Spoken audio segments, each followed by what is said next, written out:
I'm Margaret Brennan in Washington, and this week on Face the Nation, gas prices spike as the standoff between the U.S. and Iran continues. And the Supreme Court decision weakening the Voting Rights Act sparks a scramble in some southern states to get in on redistricting before the midterm elections. With his approval ratings on a downward trend, President Trump visited a Florida retirement community to conduct a survey of his own. Let's do another poll. No tax on tips. No tax on overtime. No tax on Social Security. That's the one they like. But with the conflict in Iran stalled, as well as the ships in the Strait of Hormuz, gas prices have skyrocketed, up 40 cents a gallon in the U.S. just in the last week. The president promises they'll come down and says, look on the bright side. The stock market is rocking and rolling. Your 401ks are at the highest they've ever been. We'll take a deep dive on the state of the economy with White House National Economic Council Director Kevin Hassett, the head of the Minneapolis Federal Reserve, Neel Kashkari, and the chairman and CEO of Chevron, Mike Wirth. Then, President Trump tells Congress the war with Iran has been terminated. We'll talk to Colorado Democrat Jason Crow, and we'll assess the impact of the Supreme Court's decision to limit the scope of part of the Voting Rights Act with Georgia Democratic Senator Raphael Warnock.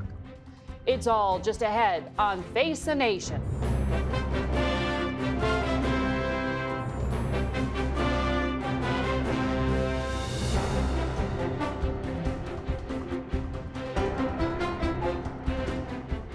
Good morning and welcome to Face the Nation.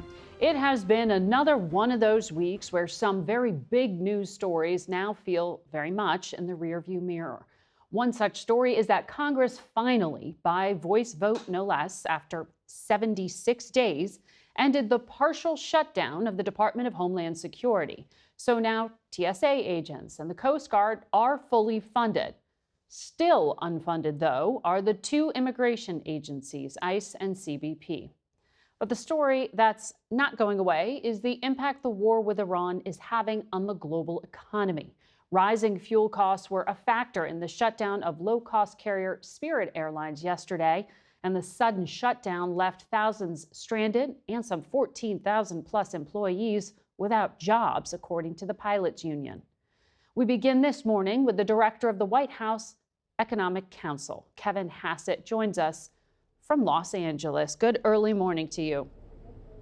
Oh, yeah. Good morning.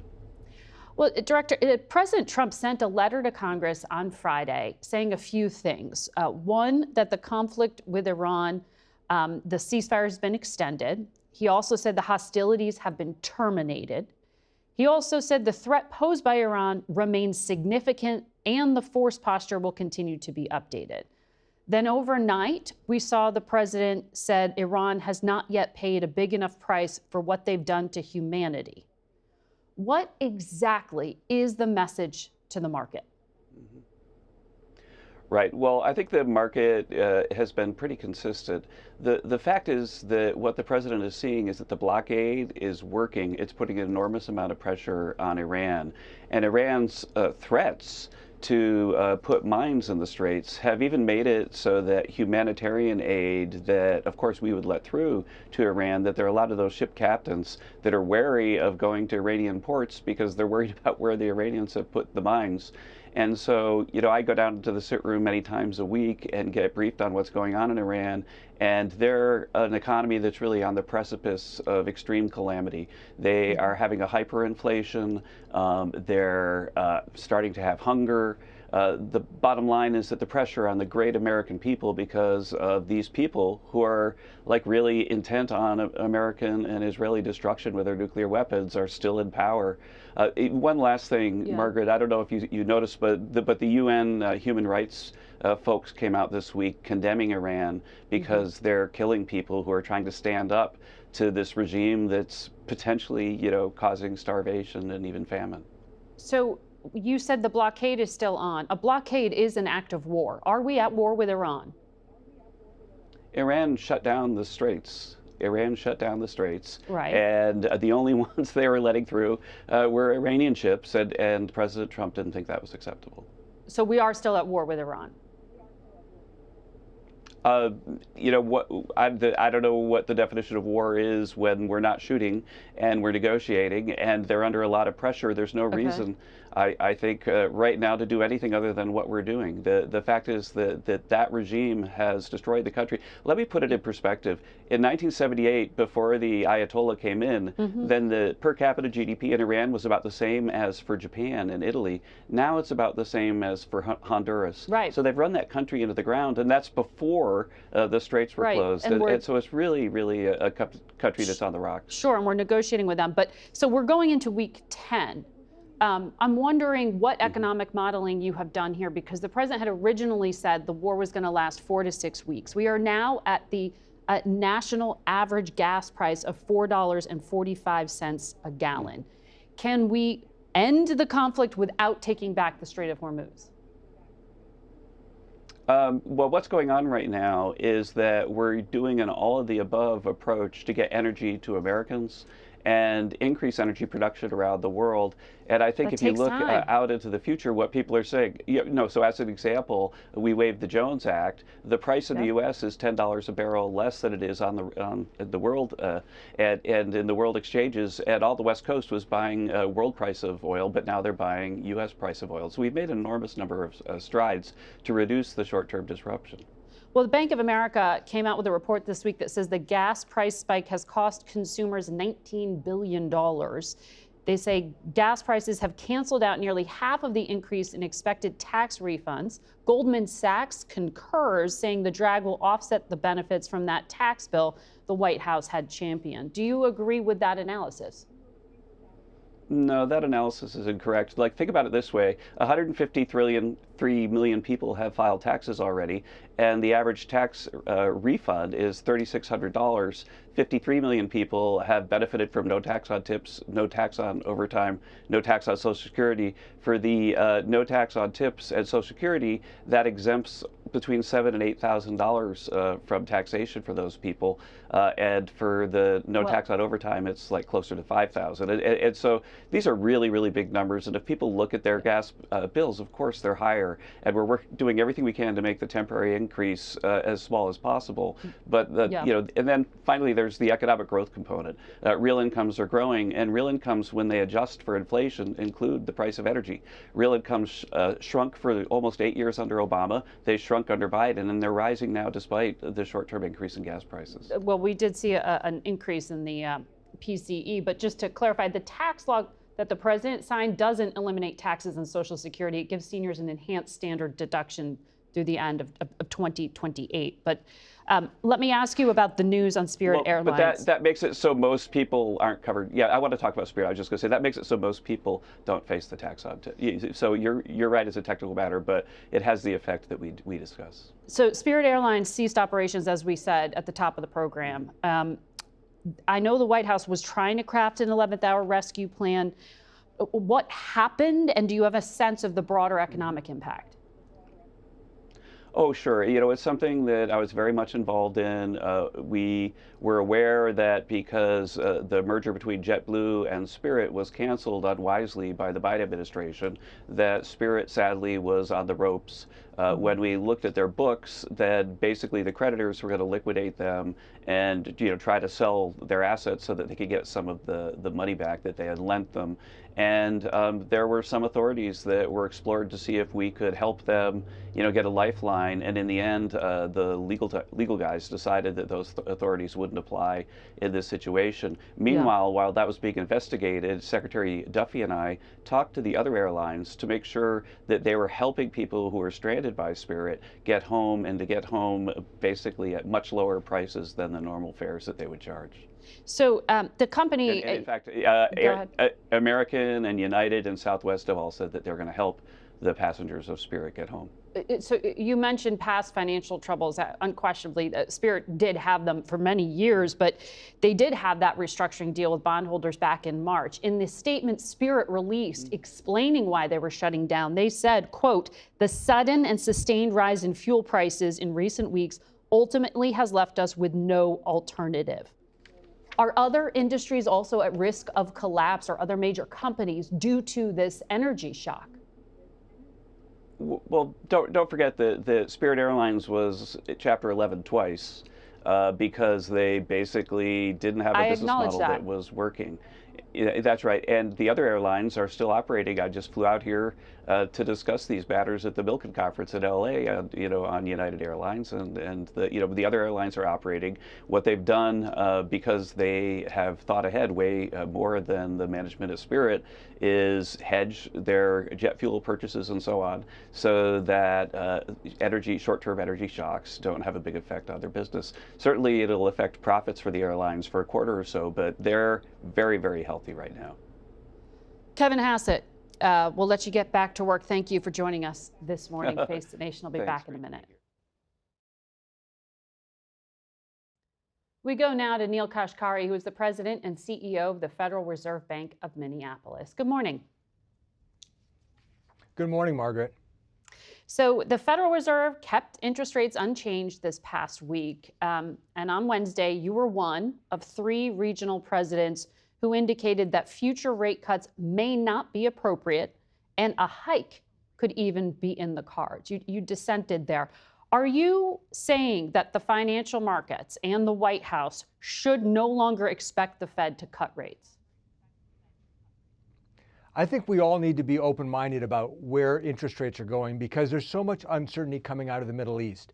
I think I'm very focused, and many of my colleagues are, in what happens in Iran, how long the Strait of Hormuz is closed. And the longer it's closed, the higher likely energy prices and fertilizer prices will go, the bigger impact it's going to have on inflation here in America. And then we at the Fed have to take that on board. And so I was simply saying that there's so much uncertainty about the outlook in the Middle East right now.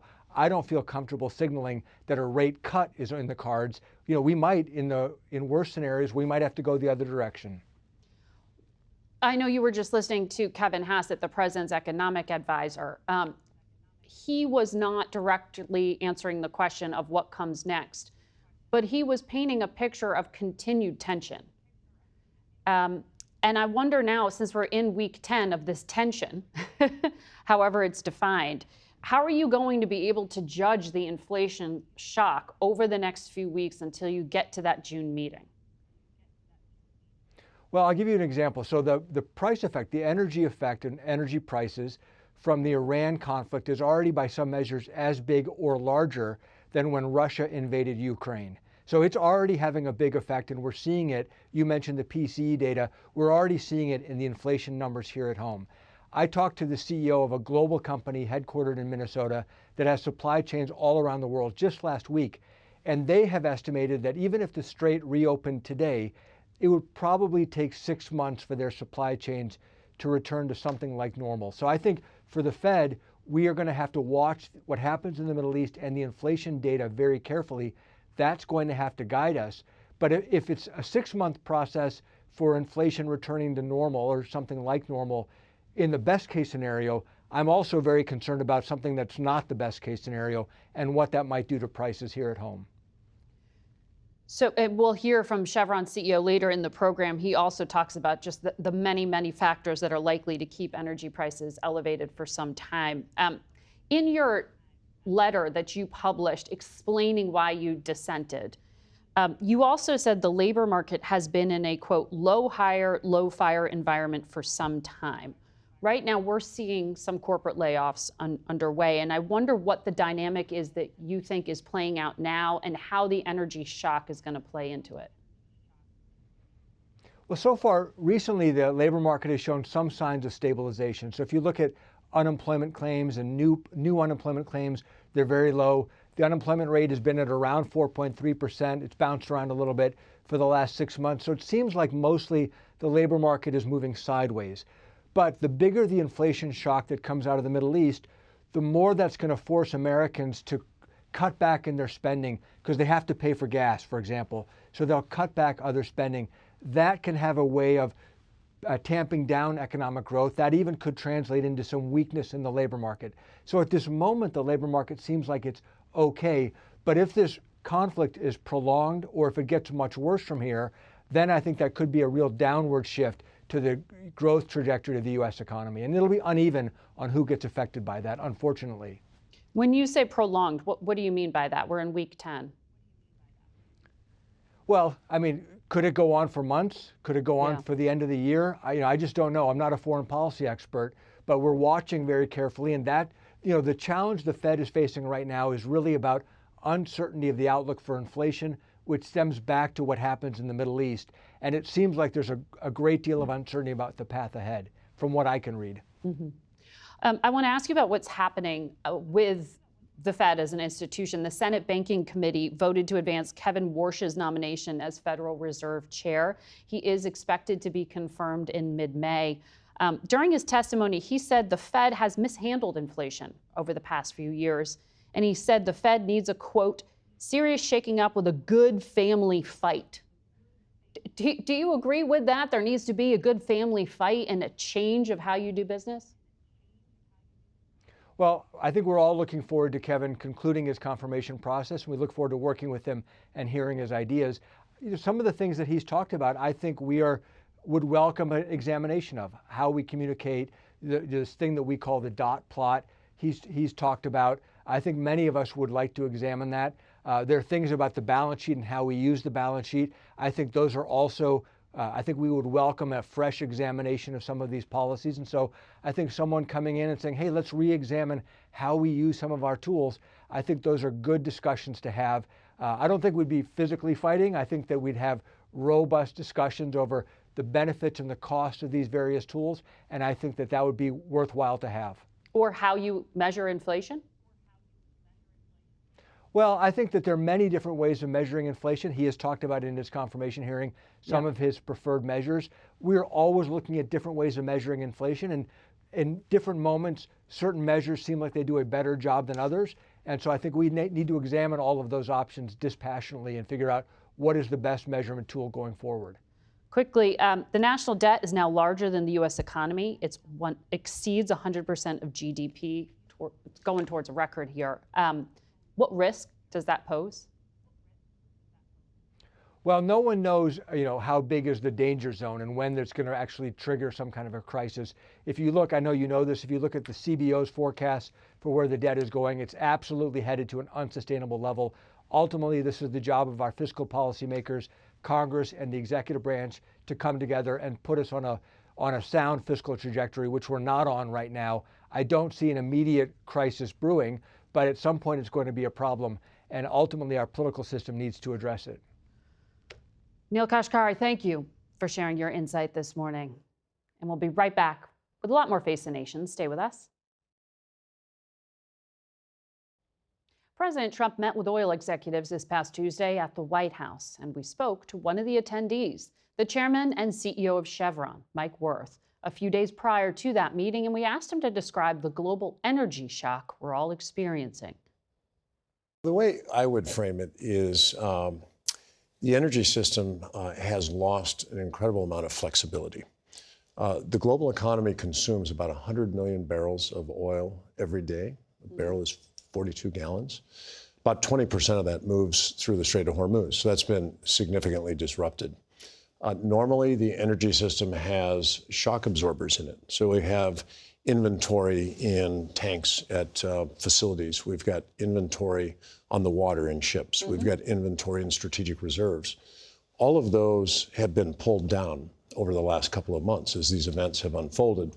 And what it's done is it's taken those shock absorbers and made them much less effective in the system. And so disruptions normally are met by moving these inventories around, and price response can be muted.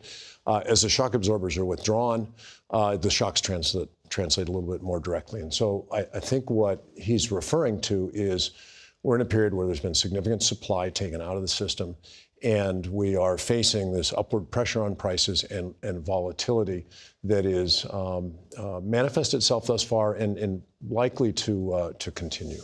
If there is an actual negotiated end to the war? Do prices come down, or is just a truce enough to give relief? Well, what's really needed is for flow to resume through the Strait of Hormuz. You can't take 20% of the energy out of the system, and some of it's finding its way around to the Red Sea. But there's still a substantial amount of world energy supply that is not able to flow.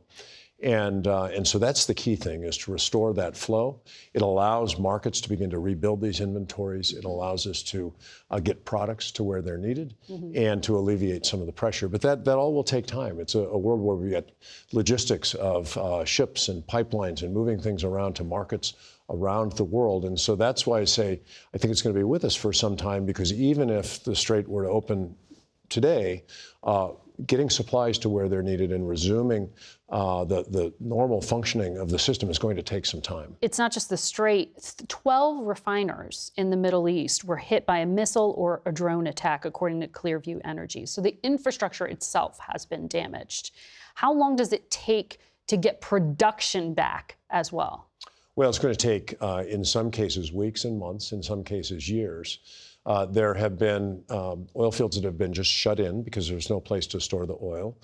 Sometimes these fields, it's not like turning the tap on your faucet. These are complex reservoirs with a lot of subsurface dynamics, so those have to be brought back carefully.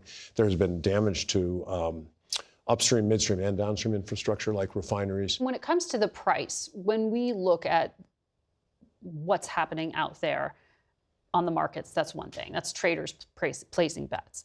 The American people are looking at the cost when they, gas up their car. When will things return to pre-February 28th and the start of this conflict? Yeah, it's one of the things I've learned in over 40 years in this industry is predicting price is extremely difficult, even in normal times. Markets can surprise you. This is not a normal time. The dynamics that are affecting supply are quite unusual. The potential for that to flow through into the economy and maybe slow demand is, I think, increasing. And so people use less gas, you're saying, because of the higher price. Certain parts of the world, it's not just gas. It's LPG for cooking in South Asia. It is jet fuel in Europe. A number of products are becoming very short in supply. Behavior changes in a couple of ways. One, people will use less energy. Second one is people will hoard energy. Back in the 70s, I recall during the embargo of the U.S., in my family, we would drive around with the car as full as we possibly could. Normally, people drive around, they're comfortable with a half a tank or a quarter tank of gas. And so you'll see people will hold on to supplies that otherwise they might not. They may use less. And so predicting both demand and supply in a market that's this dynamic is very difficult. I think the key thing is, as I said before, the shock absorbers are being drained out of the system, which means there's this upward pressure on price because supply is getting tighter and the ability to resupply is getting more difficult. And that increases the likelihood of volatility as well. So we can't say that gas prices have peaked, for example. I think it's very hard to say that because you have to make a bunch of assumptions about that, and it depends on what you assume. We'll be back with more of our conversation with Chevron CEO Mike Wirth in a moment. Stay with us.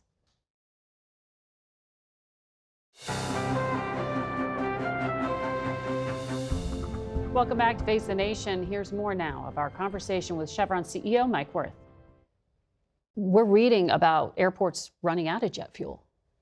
What's the reality there? What is the supply, and what does that mean for Americans who might want to travel? Yeah, inventories of jet fuel in certain parts of the world were at seasonally relatively low levels before the conflict began.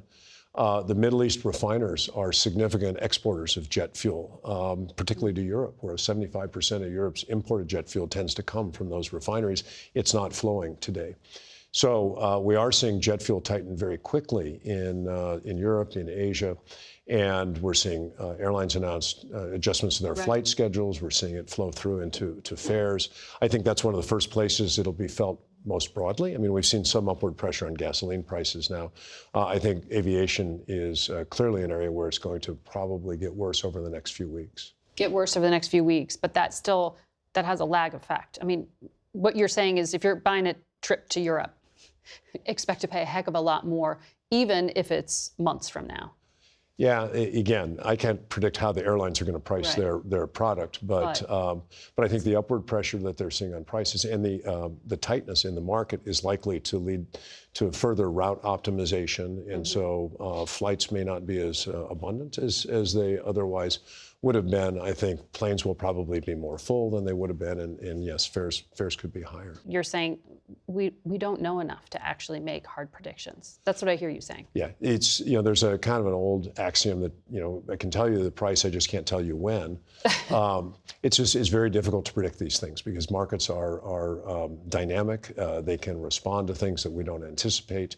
And the one reality is that these shock absorbers are not as effective as you get down to lower levels of inventory. And so I think that's going to be with us for a period of time. So the longer the conflict or this period we're in without resolution, it's going to continue to weigh. I think it can extend these market effects. Can you just turn on production at a moment's notice? What difference does this make to you? Yeah, you can't turn on production at a moment's notice. It takes engineering, it takes supply chains, it takes contracts and workers moving and being mobilized. So it takes time to bring new production into the market.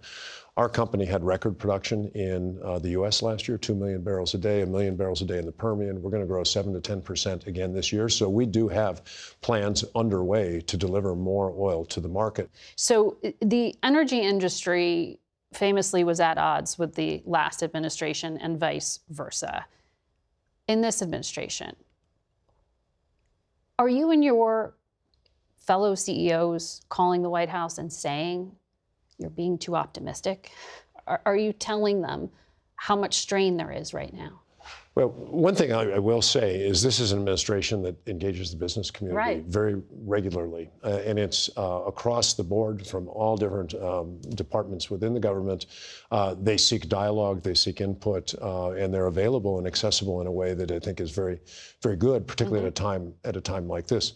We engage in discussions with them on a regular basis about the situation. I had discussions as recently as today about the things we're doing to try to ensure reliable supplies into U.S. markets. And so, yes, we speak on a fairly regular basis. But you feel you can be honest and Absolutely. say, because the president is telling the American people gas prices aren't that high.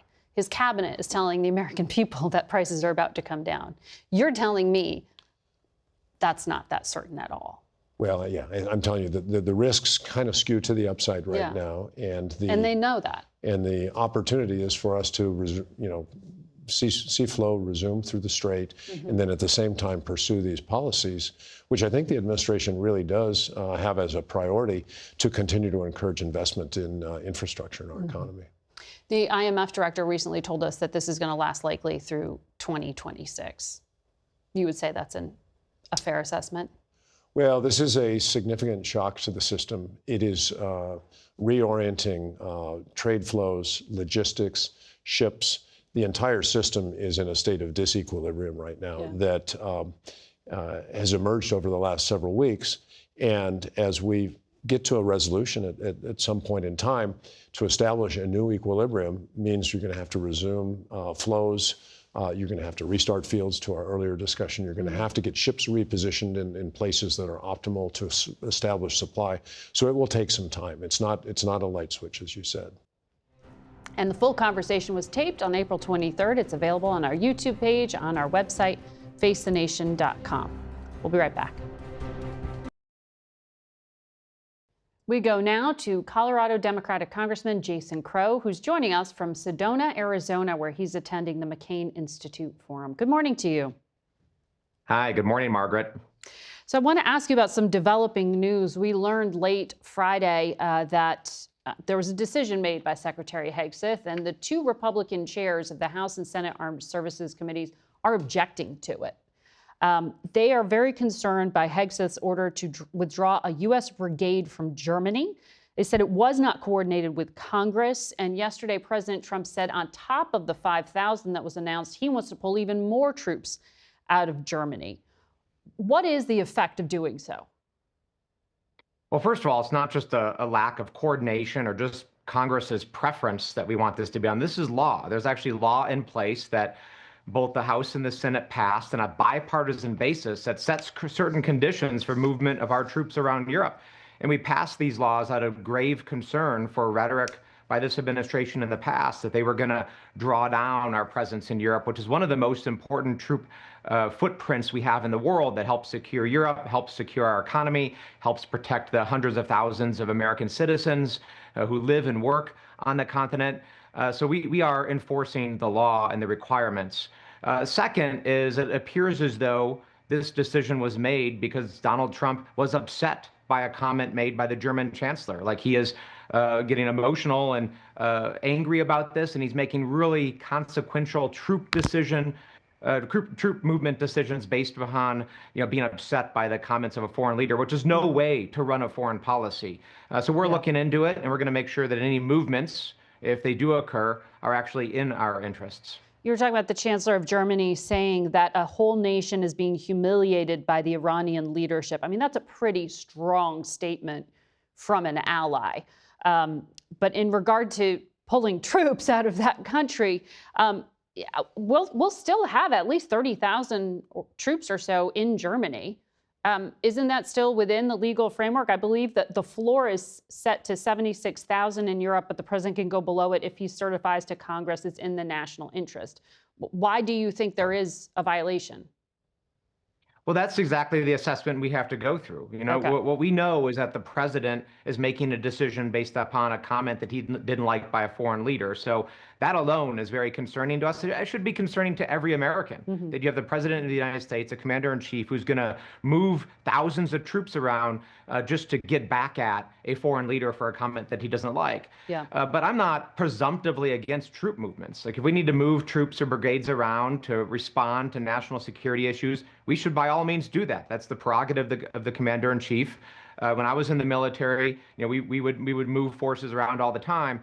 My point is we actually have to make sure that this is being done according to the risks that our forces are facing, that it's being done on the proper timeline, because moving troops and units around is very risky and exposes them to a variety of risks, and that it's in the best interest of the United States. And right now, sitting here, what we know is that this isn't a decision that's driven by the best interests of our troops and Americans. It's a decision based upon the emotion of Donald Trump. Do you think the U.S. can end the war or whatever we're in with Iran right now without clearing that Strait of Hormuz? Do you expect a return to combat? Well, first of all, it's Iran that's blockading the Strait of Hormuz, and we're blockading their blockade. I think the real question that we should all be asking is, does America really want to continue to have conflict in the Middle East for another 5, 10, 20 years? The problem is that we have confused as a nation. We have confused as a nation tactics versus strategy. Most of the conversation around Iran is about tactics. Should we blockade? How do we counter drones? Who is moving oil around where? Yeah. What is our strategy? Right? We spent trillions of dollars in Iraq and Afghanistan to replace the Taliban with the Taliban, in Iraq to replace Saddam Hussein with ISIS. We are not good at having off-ramps and accomplishing large strategic decisions in the Middle East, right? And this is just yet another example of that. So let's actually talk strategy and what it is we're trying to accomplish here instead of having a constant discussion around blockades. So when Secretary Hassett was before your committee this week and he was asking for this $1.5 trillion budget request, are Democrats going to say no until they get those answers, or do you have to fund the troops who are in harm's way?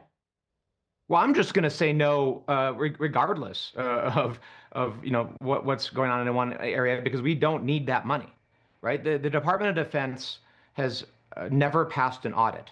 Never in the history of that department. It's the only government agency in the U.S. government Don't you need to restock munitions? Tell us how they're spending money. We have already funded munition stockpiles amounts. And what I am not going to do is continue the pattern, like we continued in Iraq and Afghanistan, of throwing good money after bad and constantly funding conflicts that never end and will not end up in a good result for America. Right? That is exactly what we did in Iraq and Afghanistan. And somebody has to say, enough is enough. Somebody has to step up and say, we're just not going to do it. And a president that hasn't told us what the strategy is, hasn't come to Congress for authorization, hasn't even articulated to the American people what he's trying to accomplish, I am not going to write blank checks to have that cycle continue. I'm not going to do it. I want to ask you about another decision. Section 702 is that warrantless surveillance program that's used to collect communications of foreigners abroad including when they're interacting with Americans. Your Democratic colleague, Jim Himes, who is in that powerful position on House Intelligence, called it the most important foreign intelligence tool America has. He said he has seen no evidence that the Trump administration is misusing it. Yet you have voted no on a long-term extension. What evidence do you have of abuse or violations of it?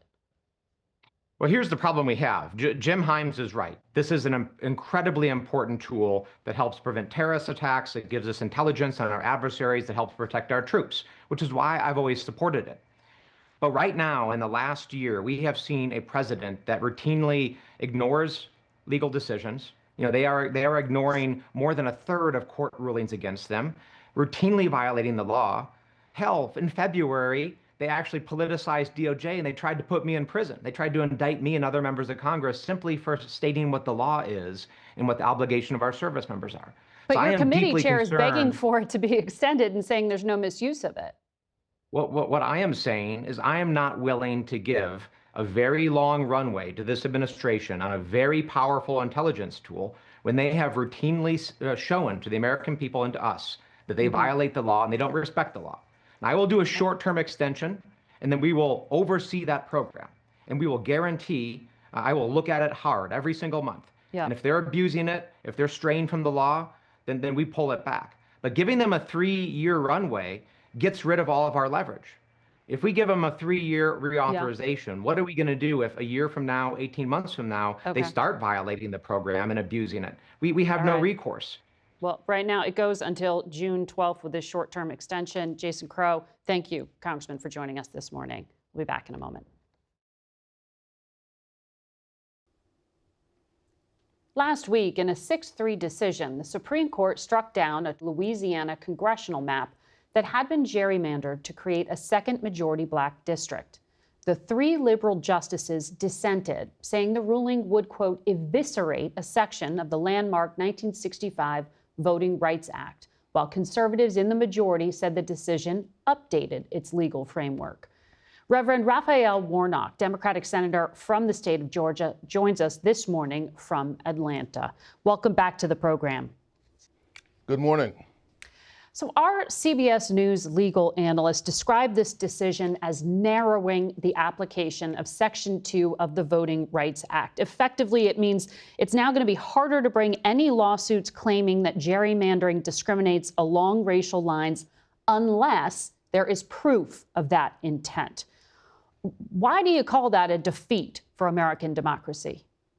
Margaret, let's be clear. What happened this week is nothing less than a massive and devastating blow, not only to our democracy, but particularly to people of color in the South. This question about intent is on its head misleading, and it ignores our history. We had 100 years after the 15th Amendment was passed, which on paper gave black people the right to vote, but with supposedly or putatively race-neutral methods for 100 years, the right to vote was denied. But in more recent history, the Supreme Court, this same conservative Supreme Court, hobbled Section 5 of the Voting Rights Act in 2013 with Shelby versus Holder. Since then, we've seen the racial turnout gap get wider and wider, not smaller. And it has grown twice as fast in the states that used to be under Section 5. We will see a devastating impact as a result of this. And now more than ever, we've got to stand up and fight for our democracy. But as you just said, the Voting Rights Act has been, weighed by the court multiple times, including back in 2013. But when it was originally written, there were things in place that don't exist now, right? There was a poll tax in southern states. The law required 9 of those states to go get federal approval or pre-clearance before they changed their own voting rules. Congress in the 80s updated this law. Are you of the opinion that the law needs to stand as it was originally written, or does Congress now need to do some work to update it? Listen, I know that there are those who are tired of the remedy. I'm tired of racism. I think it's a strange position to be more concerned about the medicine than you are about the malady. In that recent history, Roberts wrote in 2013, when they gutted Section 5, that this racial turnout gap had gone away. And Ruth Bader Ginsburg, she said, look, getting rid of the protections of the voting rights law in this moment is like getting rid of your umbrella in the midst of a rainstorm because you're not getting wet. And since then, everybody's entitled to their own opinions. You're not entitled to your own facts. Since then, the racial voter turnout has grown larger, and twice as large in the states that were under Section 5. And there's a reason for that, Margaret. Since they removed the protections of Section 5, states that used to play old games, they're playing new games. They're 21st century Jim Crow tactics in new clothes, moving voter polls, closing polls in Black and brown communities. The data shows that Black and brown people spend much longer time in longer lines, purging people literally showing up and not knowing that their names have been purged from the rolls. And the data shows that this disproportionately impacts Black and brown citizens. And now, as a result of the decision this week, they're saying that even when you show up, we have given the green light so that politicians can play games with the lines, so that even when you overcome those barriers and show up, your voices will be muted. So it sounds like you want to go back to the letter of the law from 1965. You want Congress to once again reinstitute preclearance for these southern states. That's what I just heard you lay out. That was absolutely. Okay. Absolutely. Right. So when I want to point something out to you, which is that the current Congress, statistically, in 2025, has a record high number, 66 Black members, according to Pew Research, including 5 Republicans. That's the most to ever serve in Congress.